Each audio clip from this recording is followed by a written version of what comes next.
আসসালামু আলাইকুম। আশা করি সবাই ভালো আছেন। আমার হাজব্যান্ড যেহেতু প্রত্যেক দিন বাইরে লাঞ্চ করে অফিস টাইমে, তাই আমি চেষ্টা করি প্রত্যেক দিনের লাঞ্চটা বাসা থেকে দিয়ে দেবার।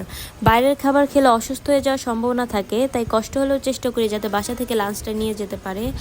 আজকের লাঞ্চে ছিল ভাত, আলু দিয়ে ডিম দিয়ে একটি তরকারি। ভাতটা খুবই কম পরিমাণে দেই, যেহেতু বাইরে খাই প্রত্যেক দিন, তাই দুপুরবেলা ভাতটা একটু কমই দেই। তারপর আলু আর ডিমের তরকারিটা দিয়ে দিলাম। আর ছিল আলু দিয়ে মাছ দিয়ে একটি ভর্তা, আর কচু শাক দিয়ে চিংড়ি মাছের একটি তরকারি। আলুর তরকারিটা দেওয়া হয়ে গেলে আলু আর মাছের ভর্তাটা দিয়ে দেব। এই ভর্তাটা নাকি অনেক মজা হয়েছিল, তাই এই ভর্তাটা দিয়ে দিলাম।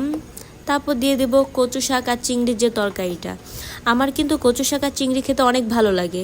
কার কার ভালো লাগে কমেন্ট করে জানাবেন। কচু শাক যেহেতু অনেক হেলদি একটি খাবার, এটা খেলে রক্ত পরিষ্কার হয়, রক্ত বাড়ে, তাই এটা আমি খাওয়ার চেষ্টা করি। যেহেতু আমার প্রেগনেন্সি জার্নি চলছে, এটা আমার জন্য অনেক উপকারী। সব প্রেগনেন্ট আপুরা এটা খাওয়ার চেষ্টা করবেন। আজকের লাঞ্চটা এখানেই শেষ, কারণ এই কয়েকটা আইটেমই ছিল আজকের লাঞ্চে। যেহেতু আমরা দুইজন মানুষ, তাই বেশি রান্না করি না, কমই রান্নার চেষ্টা করি যাতে নষ্ট না হয়, খাবার অপচয় না হয়, তাই কম কম রান্নারই চেষ্টা করি। আজকের লাঞ্চে এই তরকারিগুলোই ছিল।